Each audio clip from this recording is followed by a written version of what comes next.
अस्सलामुअलैकुम दोस्तों, welcome back to our channel find Urdu. Trunk trunk का मतलब है किसी चीज़ का बड़ा हिस्सा या असल ढांचा, और इसका इस्तेमाल अक्सर मुख्तलिफ़ चीज़ों के लिए होता है।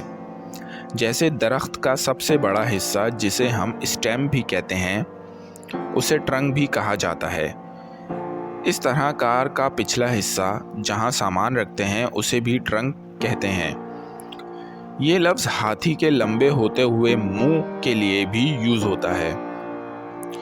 जैसे कार के ट्रंक में हमने अपना सारा सामान रख दिया था सफ़र के लिए।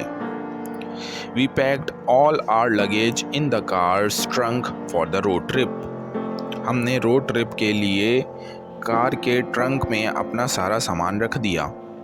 ट्रंक का मतलब है या तो दरख्त का असल तना, कार का पिछला हिस्सा, या किसी चीज़ का बड़ा और सेंट्रल हिस्सा।